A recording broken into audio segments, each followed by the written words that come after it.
Voici le message que j'ai reçu la nuit passée du Seigneur. Suivez très attentivement ce message. Suivez-le très attentivement. Suivez-le très attentivement et partagez à toute personne que vous connaissez. C'est une obligation, c'est un devoir pour toute personne qui suit ce message de le partager après l'avoir suivi attentivement. Ainsi parle le Seigneur Jésus-Christ. Ainsi parle le Seigneur Jésus-Christ. Toi qui te dis baptiste ou Amish Anabaptiste, Jean-Baptiste est-il mort sur la croix pour toi? N'est-ce pas moi, Jésus-Christ, qui me suis sacrifié pour toi? Ne sais-tu pas que Jean-Baptiste est mort et qu'il est encore retenu dans la poussière de la terre et qu'il attend la résurrection des morts, comme la plupart de mes disciples? Toi qui t'appelles Ménonite,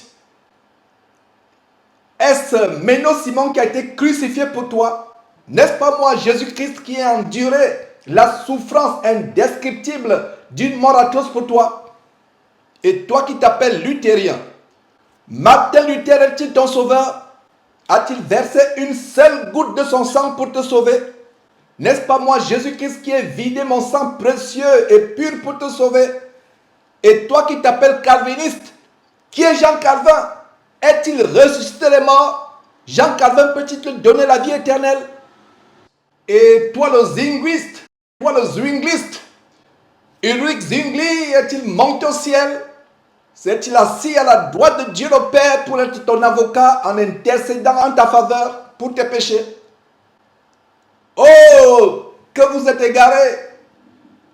Et toi le kimbangiste, qui est Simon Kimbangu? Peux-tu me donner un seul témoin qui peut attester que Kimbangu est ressuscité et qu'il est monté au ciel? Tu es fier d'être branhamiste. William Marion Branham, que tu adores et idolâtres en lui chantant des cantiques, est-il mort sur la croix? Est-il mort sur une croix ou plutôt dans un accident de voiture?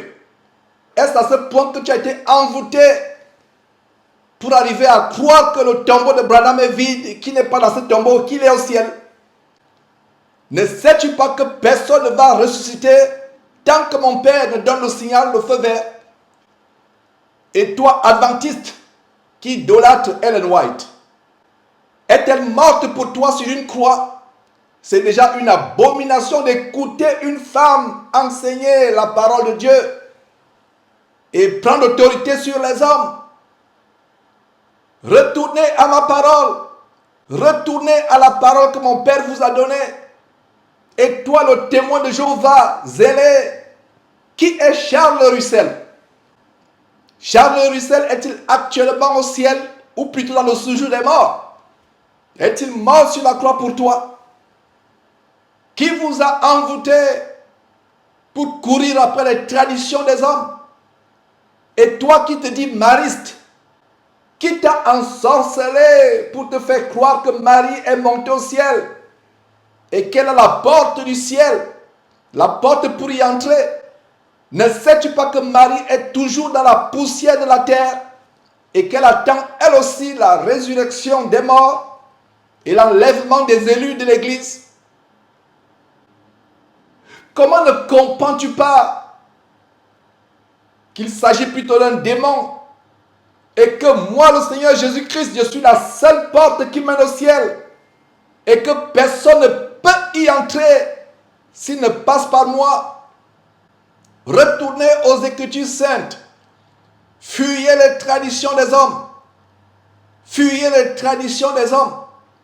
Et toi, qui te dis franciscain, embobiné par l'abomination catholique de Rome, François d'Assise, peut-il te sauver? Pouvait-il mourir sur la croix pour toi? Ainsi parle le Seigneur Jésus-Christ. Maudit est quiconque qui veut prendre ma gloire. Maudit est quiconque veut prendre ma gloire ou usurper ma seigneurie. Comme ceux qui s'octroient le titre de révérend, titre qui me revient à moi seul, le Seigneur Jésus-Christ. ainsi qu'à mon Père qui est dans les cieux avec moi. Ainsi parle le Seigneur Jésus-Christ.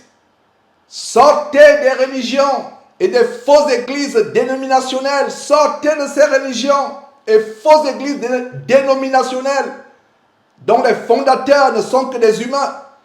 Car je suis le seul fondateur de l'église qui est ma propriété et dont je suis le chef.